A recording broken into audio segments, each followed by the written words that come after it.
How's it going, everybody? Welcome to another bonus episode this week, episode 19 now. We have two special guests. I'm sure the last name does not surprise anybody. We have Chris and Stefan Caray with us, who are the twins of the beloved Chris Caray, that is on Valley Sports South. So, fellas, we thank you so much for joining us tonight. Thanks, guys. Yeah, we're so excited to get going and get on a great podcast. Yeah, couldn't be more excited. Love the stuff that you guys put out, and thanks so much for reaching out and having to talk with us. Hey, and I appreciate y'all for saying such kind words. And also, per usual, we have the wonderful Nicholas Brooks with us down there in Dothan, Alabama. So I'm going to go ahead and toss it over to Nick Brooks for the first question. So I see that you guys started college separately. One of you guys went to Valdosta, and you said Wingate in North Carolina. And then you guys reunited up in Georgia. Now I know that is a big journalism school in general. I've got a couple. I'm a sports reporter myself, so I know that Georgia's big into journalism and stuff like that. And even my general manager is from that area. But just kind of talk about your experience going through that school and learning the ropes of journalism and kind of finding your niche in this industry. So going to Georgia was one of the biggest blessings of our lives. I think that, I went to a year at Valdosta State and did play-by-play there. That was the first time I ever got my feet in the water and discovered that I could do it, at least at some level. Didn't know if I could do it at a high level or not. And then when I got to Georgia, the rest was really history. I became the sports director at the local radio station there for students and started a little radio network with a couple of buddies, and Stefan came along the next semester after. And, he didn't get the time to go and broadcast as much as I did because he was a college athlete in Division II and playing lacrosse, winning championships and all that stuff. And he took to it quickly. And I think that Georgia was a great place to go because though it is an amazing journalism school, it hasn't found its footing as an amazing broadcasting play-by-play school yet. It's not like a Syracuse or an Arizona State. So to get those opportunities, it wasn't coming from Georgia. It was everywhere else. It would be Georgia Gwinnett College or high school or whatever we would do on the side. And then slowly but surely, it's grown into what it is today. Yeah, Chris hit the nail on the head there. The cool part about Georgia wasn't necessarily just the academic side of it. It's imagine wanting to be a broadcaster and going to Northwestern and going to Arizona State and going to all of the top tier broadcasting schools traditionally that everybody goes to. Now blend in a national championship winning football team into that conversation, right? So that was the really cool part of it was you got a great education in a great area, not too far from where my dad was working. So we could have times where we would drop by and just get to witness the job firsthand. But also we had a lot of fun. It was a great town. Athens is unrivaled in so many ways, but playing lacrosse Division II, it taught me a lot about discipline. I think those were some of the lessons that I helped to teach Chris. And in return, he taught me a lot more about the technicalities, the X's and O's of broadcasting itself. And it all seemed to work out, obviously, with where we're sitting now. But we have a lot to thank the University of Georgia for, the administrators, and just everybody in the area. Awesome. And kind of, Steph, you did a great job transitioning. Actually, my next question, kind of cool. We're on the same wavelength there, but you talked about how you came in with the more disciplined side and Chris was the more technicality, X's and O's. So obviously, you come from a long heritage of play-by-play sports announcers from Harry to Skip to your dad, Caray, now down to y'all. And what have you taken away from them in their experience, what they passed down, and how have you been able to put it into the Chris and Stefan twist to where you're able to present that out to people? I think this comes by us naturally. The thing my dad and his dad, and well, Harry didn't really say it, but Skip and Chip definitely said it to each other, and then he said it to us, is you kind of have to know what you are and know what you're not. And the more involved that they are, the less we're going to sound like Chris and Stefan. So I think people have a misconception about how it's been. We did not grow up in a major league ballpark. In fact, we live in Florida, so we wouldn't see him for 6 months of the year. He lives somewhere else completely. And our connection to him was seeing him on TV. So of course, when listening to my dad and watching my dad on TV, I am biased. I think that he is the best big play caller in all of baseball.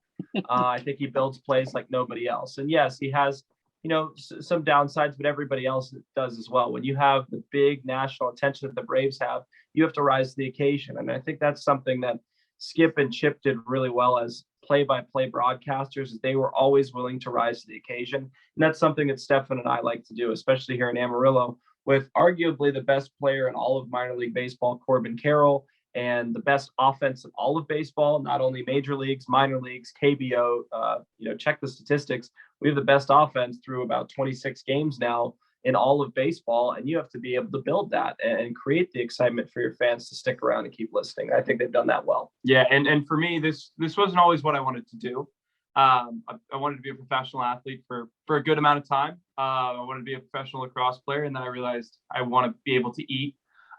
So then there were mornings where I was waking up at 5 a.m. and smelling the chickens being murdered at the Tyson Chicken Nugget Factory 2 blocks away from where we're running. And I said, this might not be for me.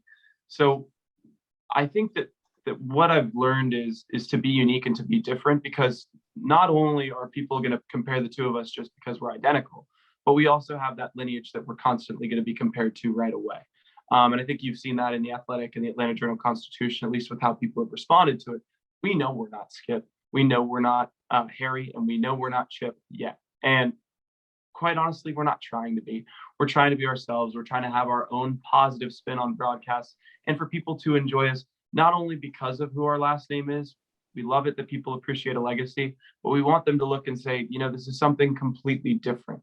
Because if you look at what Skip was in comparison to Harry, he was a polar opposite. Could not have been more different. My dad, somewhere in between what Skip and Harry is. Us, we still don't really know what we're going to be yet. We're still figuring it out every single day.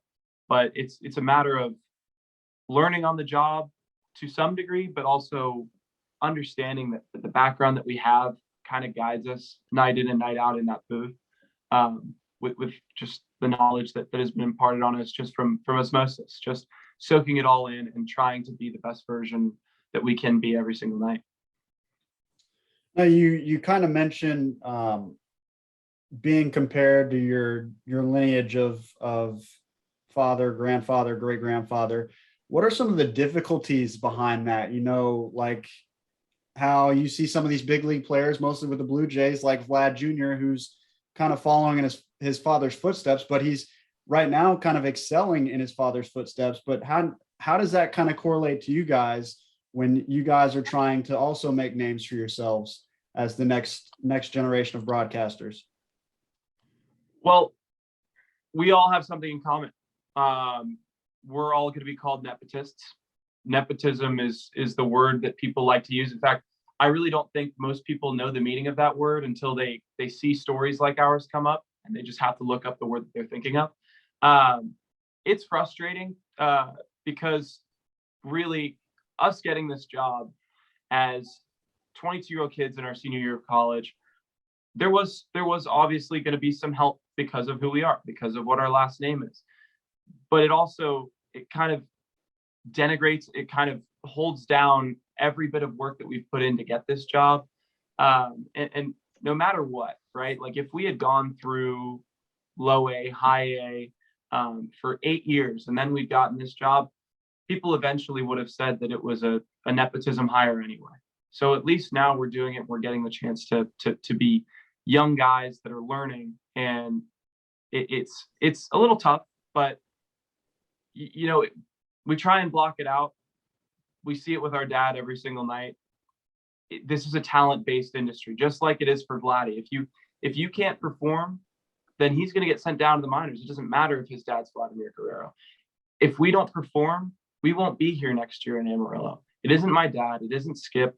It isn't Harry that's on the microphone with us when we are in and night out. It's us. Yeah. The broadcast lives and dies by what we say. And so just to follow that up a little bit, and by no means was it that our dad made a call to Amarillo. In fact, he didn't want us to get into play-by-play in the minor leagues. He wanted us to do something more stable, like work in a newsroom, to where you could get time and get on air and all that stuff, which, it's not 1989 anymore. It's just not the way it is. You have to specialize. And when Amarillo came, there was a lot. We went from being kind of an unknown quantity, which is hard to say because we went from, being solid broadcasters in college. Cape Cod League is pretty good barometer of where you are. It's usually best college baseball players, best broadcasters, and we didn't even know if we were deserving until the end of the season, to now being, kind of the talking point of all of minor league baseball, because yes, there is some nepotism involved. Yes, there is some attention that comes to it, but Stefan said it best. If we're not good at what we do, they wouldn't put us in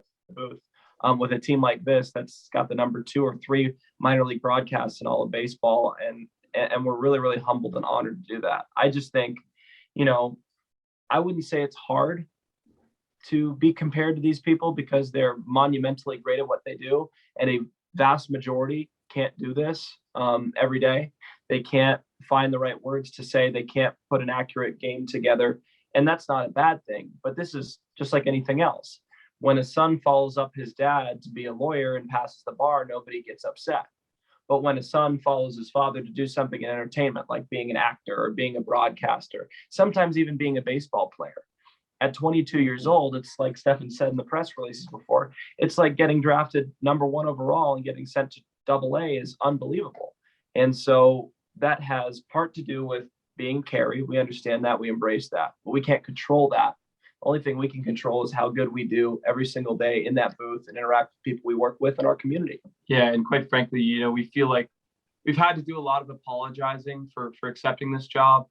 There's nobody in their right mind that if given the opportunity that we were given or granted or earned, that they wouldn't take this opportunity. So we're kind of learning that it's time to be done apologizing and recognize, yeah, it probably played a factor that our last name came into it, but people conveniently forget the novelty of the fact that we're the first identical twins to be professional broadcasters in baseball history. There's a whole nother side of this that we're even more proud of than being Harry Carey's great grandsons, than being Skip Caray's grandsons and Chip Caray's sons.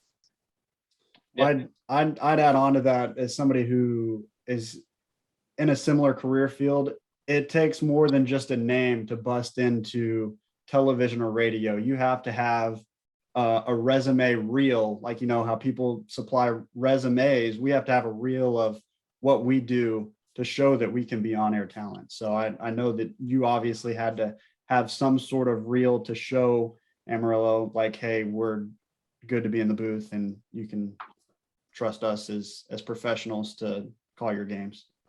Yeah, well, Tony Enzer, the general manager, what I appreciated about him a lot is, we're not raw broadcasters. We're 22, so we sound a little bit young on the air, but technically I put us up against anybody in the minor leagues. There are some older guys, there are some younger guys that have been at better schools and been more polished over the years, but you put us together with anybody in their first year in the minor leagues, I think we float. And not only float, we swim. And so Tony went through, hours and hours of tapes, full game logs, and could do it. And I can tell you, I didn't have my best games there. So he knows what I'm like when I'm not at my best, and still said that we were the hire for them, regardless of the name. And he was going to take either one or both of us, which means he has a tremendous amount of faith in us and belief in us individually and collectively to do the job. And I think that means a lot more and speaks volumes about our organization, our general manager, and I think what we've been able to accomplish together and separately.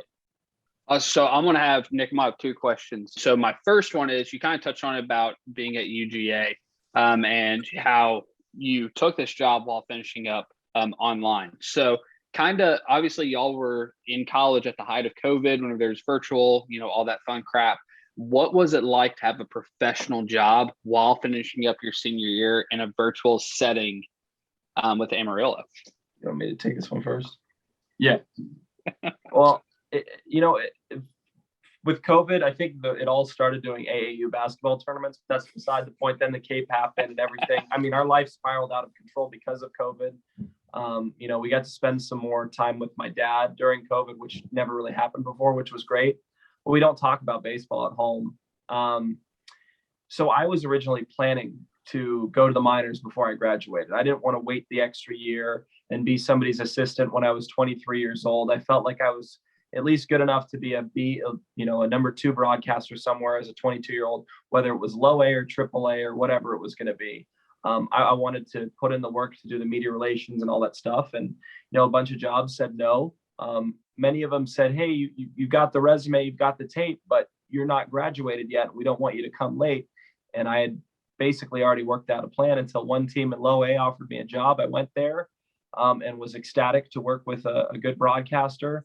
And, the next thing that happened was, a couple days later, I got the call from Tony to be a lead guy. And not only to be a lead guy, but to work with my brother again, which was, a blessing that I can't even explain, can't even put into words, to be, at the same level of so many different broadcasters that have been incredible staples in their community, and to be able to become that for Amarillo after Sam Levitt, who was a great guy, goes to San Diego.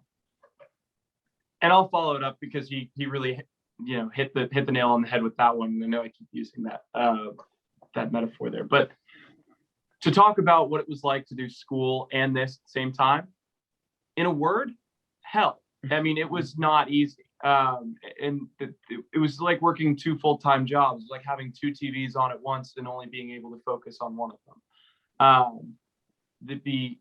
At least the amount of prep that we do, it's a full day's work of homework. Not to mention having a 15-page research paper on the authenticity of glam metal music through the context of Motley Crue, being on deadline for 2 different journalism classes, having final exams, and all trying to get accustomed to a culture in West Texas, one that we had no expectation of really being able to acculturate to immediately. And I would say, Stefan, on top of getting about 20 games in, where you were kind of under a microscope, your first 20 games, people are like, I want to see how these guys do.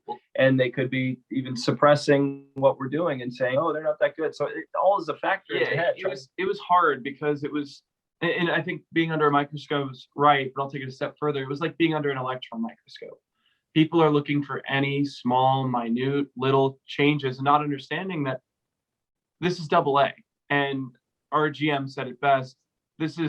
We're in the business of player development, prospect development, and that extends into our booth as well. He wants to develop us. He wants us to get where we want to go. The last guy developed extremely well. He's with the San Diego Padres, and he won Broadcaster of the Year. Now, I'm not saying we are anywhere near minor league Broadcasters of the Year at this point, but Tony Enzer does have a good ear for talent, and he does understand that there's a certain quality that he had to follow up, and we've received nothing but positive feedback. So it was really difficult trying to get all those classes done. Finally, they're finished, and thanks to the graces of my teachers who allowed us to do this, we were able to make this opportunity happen. Now, when this opportunity presented itself, we knew one way or another, if our teachers weren't going to let us go, we were going either way. Yeah. I mean, it didn't matter what was happening.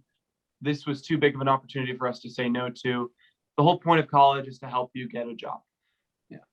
Fortunately for us, we had gotten a job before graduation time, and we were able to do both. And it's been really cool to see all of it get put together, but it definitely has been stressful with the AJC article coming out and the Athletic, because in a lot of ways, like Chris said, we went from unknown quantities to everybody in the minor leagues knowing exactly who we are, where to listen to us, and the best way to critique us. And we love the criticism to some degree, right?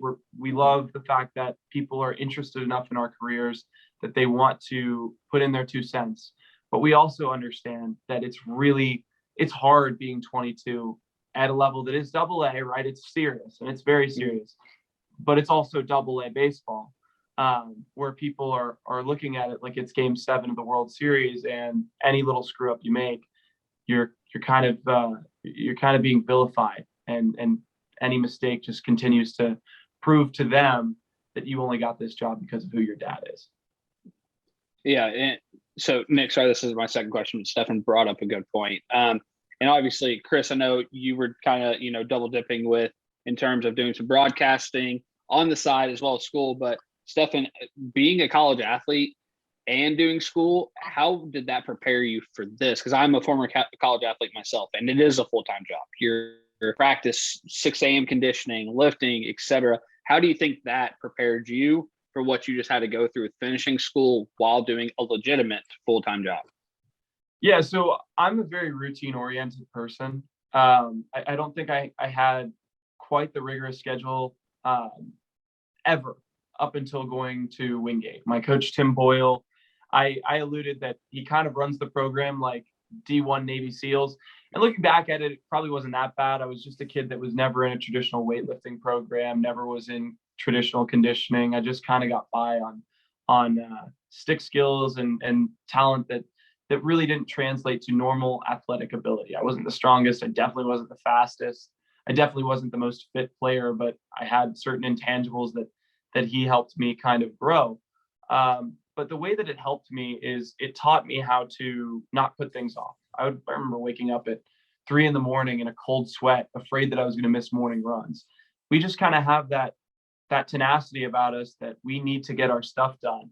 I wasn't going to mail it in with my classes just as much as I wasn't going to mail it in with these games. And our teacher the other day actually called us and said, thank you. You know, I didn't have to grant you permission to go and do this, but you proved me right because you put in the hours to make this happen. And that was really satisfying to hear them say, thank you for putting in the work. Because there were a lot of times we were in there where we said, you know what, screw this. I'm not doing this 10-page paper. I'm not doing this assignment because I just don't have time to think about it. But piecemealing it together and putting the work and putting the man hours and kind of finding a routine was so key. And I really attribute a lot of that to my coach at Wingate and my teammates that I met there, because they pushed me to kind of become a new person in that regard. Is it okay if I can go off of what you said, Steph? We have to remember there are other people involved in the equation as well. You know, it's not just us, whether it's group assignments or our professors, you know, granting us the exception to go out and do this, because it is an amazing thing. And it is probably a good look on Grady to have two guys go straight into AA for their program. They're grading our papers. They're making an exception for us. They're going out of their way for us. Just like when you were playing lacrosse, it's not just you. It is your one little part of the wheel. It's one little spike in the wheel that's making it go, which is the whole team. And if one part of the wheel doesn't work, then it's all going to fall off and the car is going to break down, just like in Amarillo. I'm not exactly sure that's how a wheel works. Yeah, but hey, you know, the wheel's going to fall off and the car's going to stop, whatever. Anyway.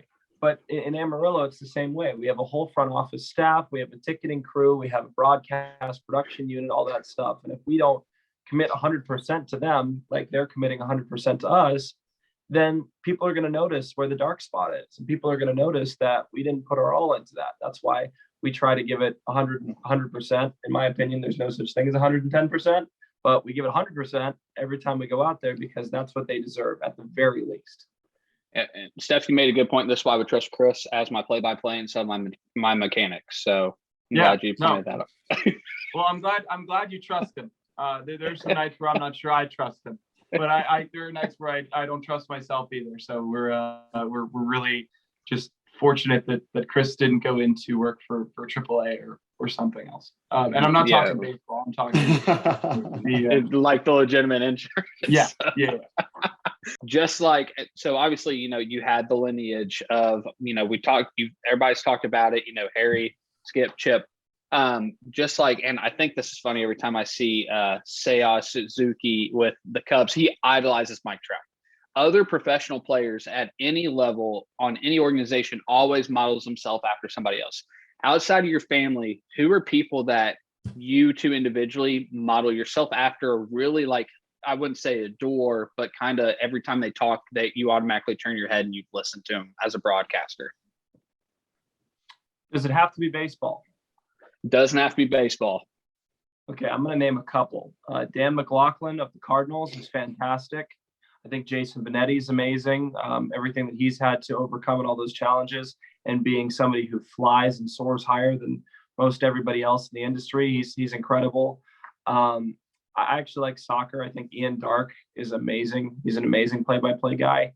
But truly, I think that the last thing that I pull from is actually broadcasting, and this is more like you. So, but it's more like people you see acting or hosting or doing stuff like that. I think the missing element for a lot of people that do play-by-play is they forget this is a performing art. This is an entertainment process. This isn't just calling balls and strikes, because a lot of people can do that. It's being able to timely calculate what the play is, create the great, phraseology to capture that one play, and be funny, entertaining, quick-witted. So, you know, a variety of actors have influenced me more than I even think play-by-play guys have. Yeah, no, absolutely. And we kind of told Tony, we only want to take this job. At least I told him, because I think baseball broadcasting can be extremely limiting. You can be limited to calling balls and strikes, and we're more than that. We want to be more like Harry in that regard and be the type of people that people want to have a drink with or go to dinner with and have a good time and feel like they're welcoming us into their living room. So in that way, there are a lot of people that I emulate. Obviously, my dad is our idol. We grew up listening to him. I think it's hard to be unbiased in that way when you have a dad in this field. I think Dan McLaughlin's great. I think being a lacrosse guy, guys like Anish Shroff, Paul Garcatera, Quint Kesenick, their analysis of the game and their dynamic, I really like how they do it. And actors as well. I mean, you kind of pull from a million different people, but I also have a ton of respect for people that have seen us and taken the time to really help us blossom and instill in us that we can do this. And they're mostly people that had a lot of respect for my dad and worked with my dad. Jeff Francoeur comes to mind. Sometimes our dad will put us in a group chat with him, and Jeff will give us grief and we'll laugh about it. I mean, we've known Jeff since we were what, 7 years old, 5 years old, and just to see him working with my dad is amazing. Brian Snitker told my dad that he loved listening to our broadcast. He actually took the time to listen to our games. And I mean, that's high praise. If anybody who's met Snit knows exactly what kind of a person he is. So being a broadcaster is great, but I also want to emulate people that are good human beings and just live their lives the right way, because in this field, it's very ego driven. And there are a lot of people that can go one way and be successful and be noticed, and they forget about just being a good human being. And so the people that have treated us really well and have treated my dad really well, even at times where they haven't had to, are the people that I most look up to and most admire. Okay, I'll kind of take it back a couple questions. You guys mentioned full-time, going to school, full-time job.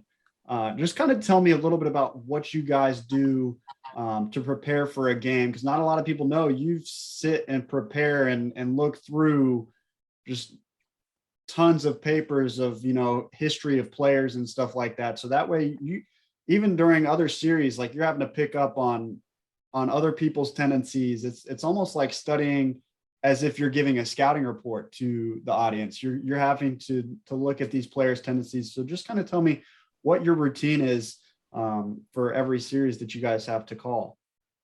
So Stefan's routine's a little bit different from mine, because he'll wake up at 6 a.m., go to the gym before I can even go to the gym at 9 with him.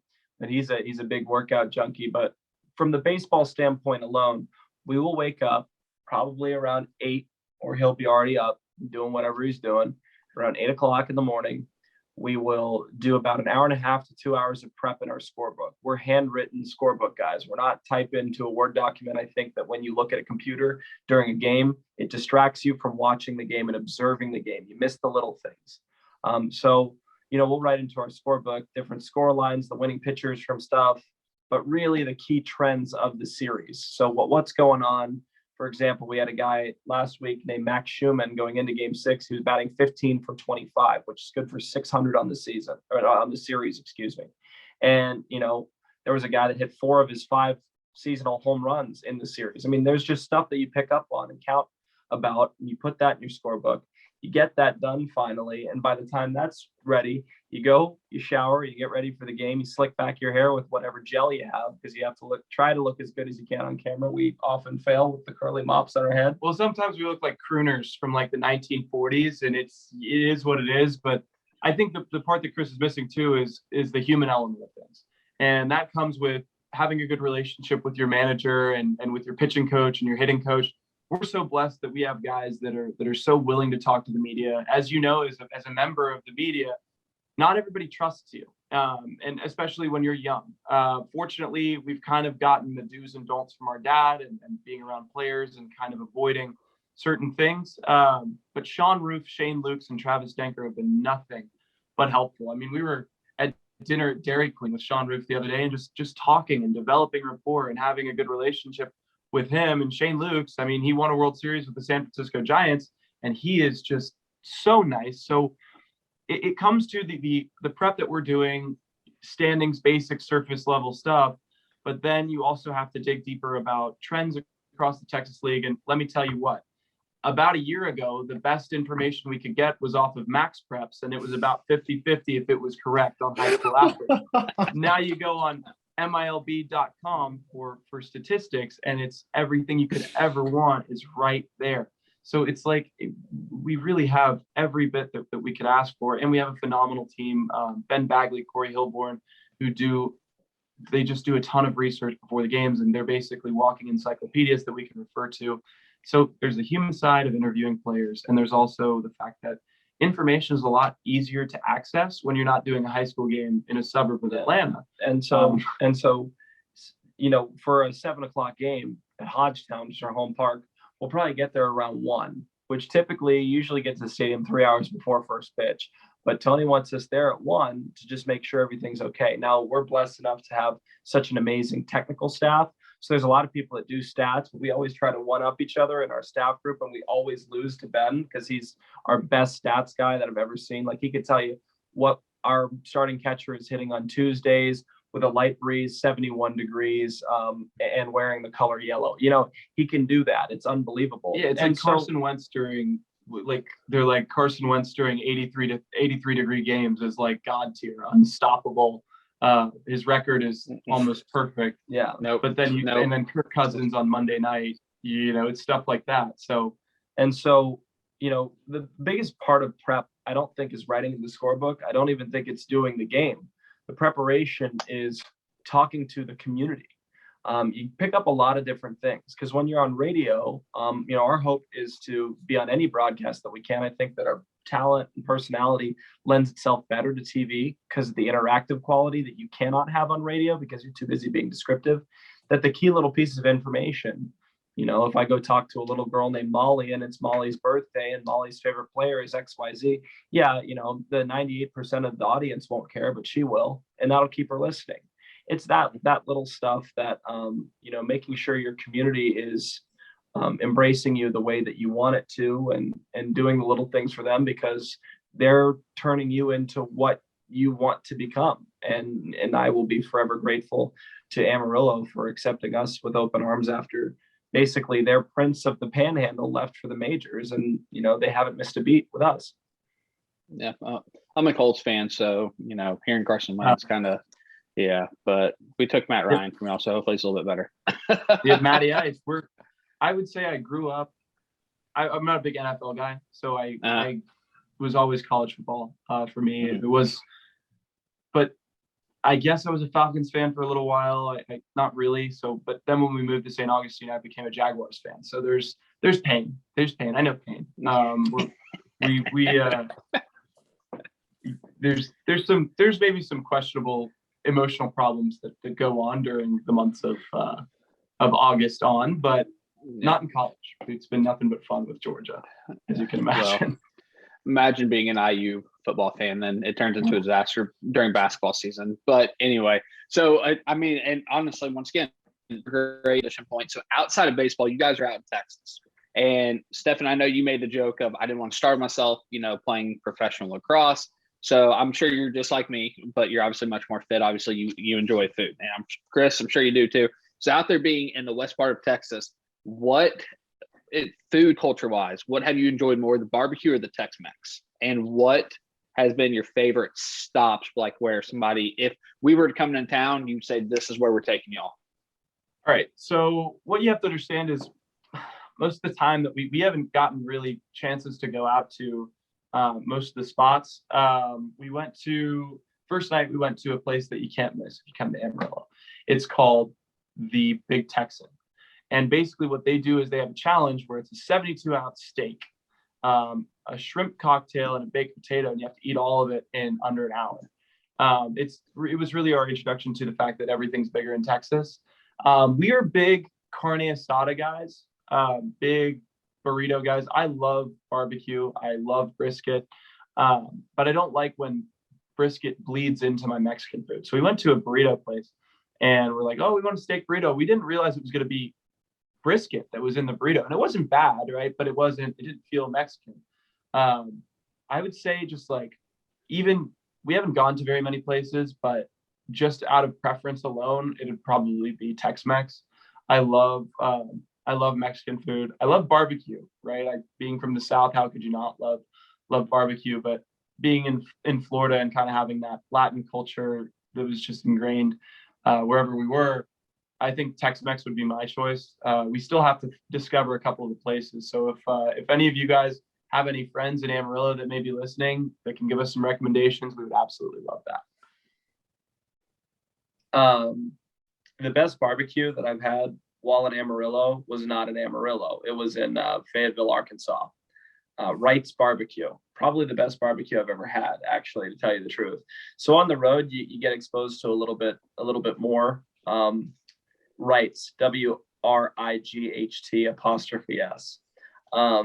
It was that good. So Chris can SPELL. Yeah, so that's impressive. So that was really, really good. But Stefan's right. I mean, when you're on the road, you kind of have to pick and choose between whether it's Chipotle or McDonald's or Chick-fil-A and all that stuff. And then you have food at the ballpark, so you don't really spend any money. That, our Monday off days are usually days of decompression and going somewhere close to the house, and it's usually a chain restaurant. So, taking that time to figure out, I know that there's really good places in Amarillo, but a lot of the time we're either getting back from a road trip or we just can't go because we're at the ballpark from around 1 to 7 p.m., 1 to 11 p.m. Because of a game. And so you could get a lunch there, but Steph's right. Big Texan is where you want to go. Not necessarily for the food, but for the culture of Amarillo. It is true Amarillo. It is true Texas. It is, and the food's not bad either. Love it. Yeah, I'm a brisket fanatic. So am I. Can't go wrong. The fatty part of the brisket can't go wrong. Really? Yeah, I'm not a huge fan of marbling. I'm team fatty. Good for you. See, I like the flavor part of it. As I've grown up, I definitely like a little bit more marbling, whether it's in steak or beyond, because just the flavor that it brings. The other thing to do in Amarillo is the Cadillac Ranch.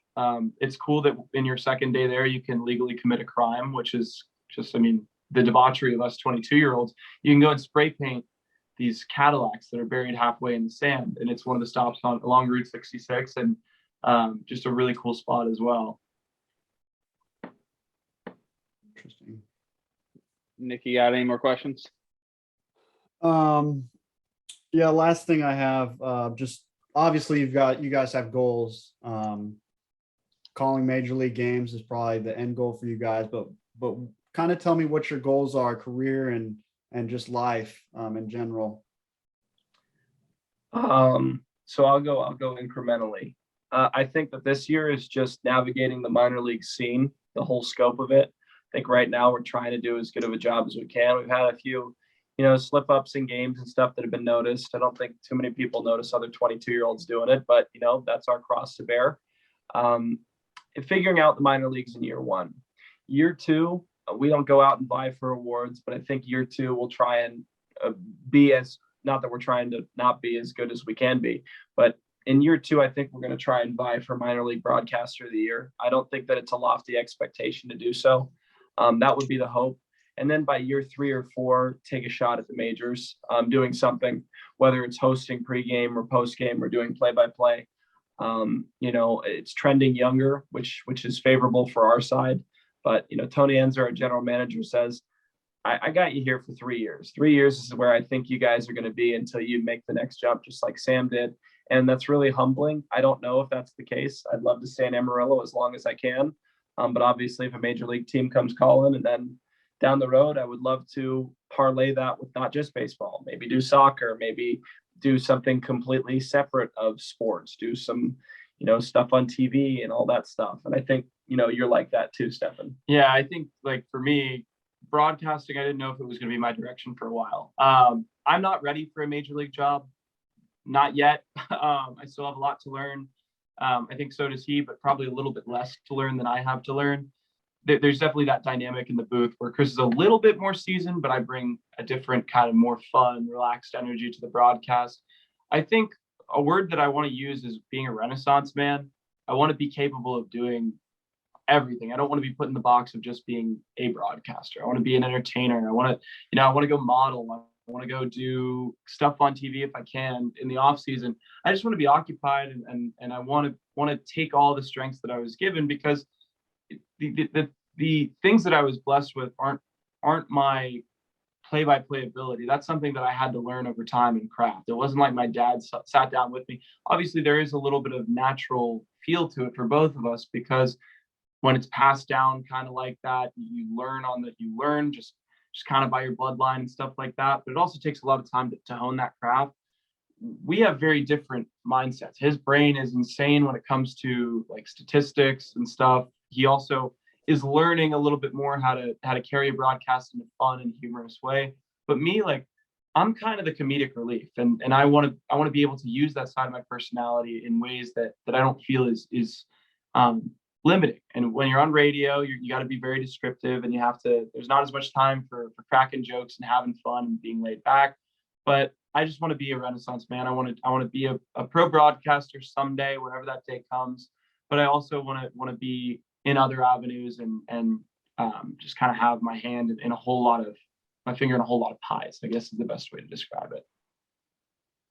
Awesome. And so this is my final question for the recording, the podcast part. So every play-by-play broadcaster kind of has their own saying. So whenever I think about that, I think of Hello Friends, Jim Nance. It's like super smoothing, like I know I'm about to enjoy it. With Harry, holy cow, big deal. And with your dad, as soon as I hear the word wallop, just go through my living room, I look at my wife and I'm like, yep, this ball's gone. What is your guys's like slogan or pitch, kind of that you want, 50 years down the road, that somebody says a saying, they automatically go to Chris and Stefan?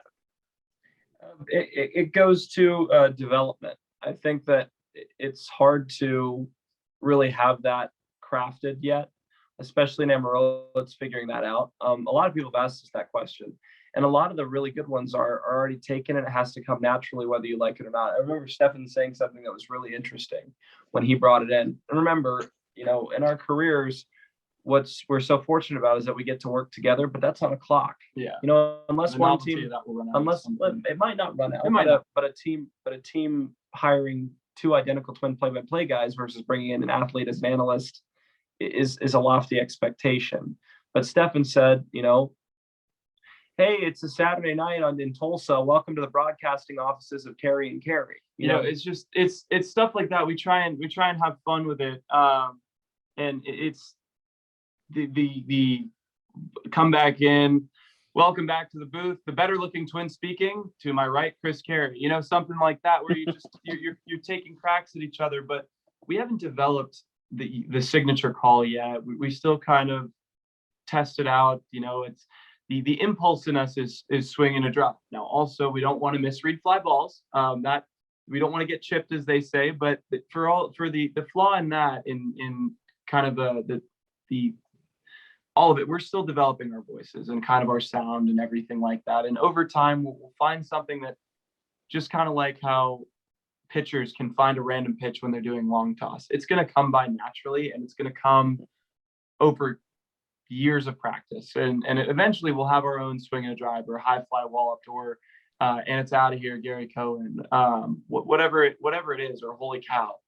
It just will happen. At this current point, we don't have anything that we do that's kind of uniform. We try and mix it up because we don't want to sound the exact same. And a lot of that is because we want to be well practiced and find what fits for us. So we tried a variety of different things, and eventually there will be something that's consistent and uniform, probably something that's consistent and uniform when the two of us are together. We don't know how long this is going to last. We're just enjoying the ride for as long as it does. And then things that are consistent and uniform when we're separate. So Chris will have his thing, I'll have mine, and it'll be ways to differentiate us, because Lord knows we need some of that because we're identical twins. Well, Chris and Stefan, we appreciate you hopping on so much. It was great getting to learn more about you guys individually and knowing how you operate and some of your backstory as well. I definitely enjoyed this interview. It's probably one of my favorites, non-completely Braves related interviews we've done. I'm just kind of hearing all the analytical side, kind of the work that you guys put in. Nick, I don't know if you can echo any of that, or kind of what some of your final thoughts were about the interview.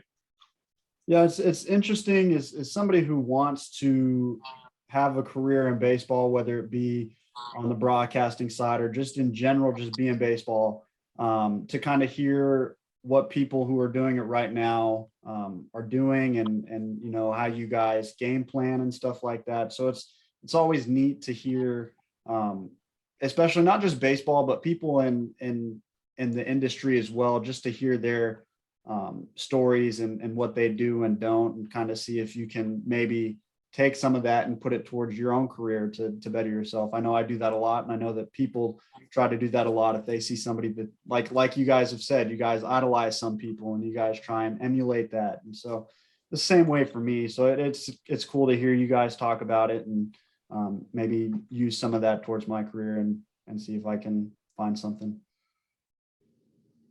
And fellas, we appreciate the hard work that you put in. Not, obviously it would be cool if it was in the Braves organization, but you guys are building out your careers, and we appreciate the hard work you're putting in to not only build your family legacy, but build your own legacy. So just seeing you guys bounce off each other, just even on this interview, is super cool. And seeing the highlights you put up on Instagram, I've been checking those out lately. So we appreciate y'all hopping on so much. We look forward to seeing where your career is going to take off, and just know that Nick and I are going to be, behind you guys, cheering you on. We appreciate you hopping on. Yeah, well, thank you so much for having us. And if there's anything we can do in the future to help you guys out, I mean, we love the stuff you guys put out. Obviously, with our dad being an employee, not of the Braves, but of Valley, that works with the Braves and with Liberty Media, we have a tremendous amount of respect for the Braves organization and everything they've been able to do. And it's really nice to see the stuff that you guys do, and for helping us to tell our story, because I think a lot of people make assumptions about where we came from or who we are, and kind of getting to talk about who we are beyond our dad and our grandpa, our great grandpa, is really nice and really refreshing. And thanks for letting us tell our story to you guys. I appreciate it. I know we're in a dim hotel in Springfield, Missouri, but you guys made it work and accommodated us so nicely. And I can't wait to see what both of you guys do collectively, separately, and let us know how we can help in any way down the road. Yeah, Chris is just getting ready to cut my liver out and put it on ice. So we're here in this dim hotel, and we'll see if he tries to sell my vital organs on the black market. No, not today. Not today. Not today. We'll see how the broadcast goes tomorrow. Yeah, we'll see. We'll see. All righty, fellas. Well, we appreciate you so much. And obviously, best of luck in your career. Thank you. Thank you.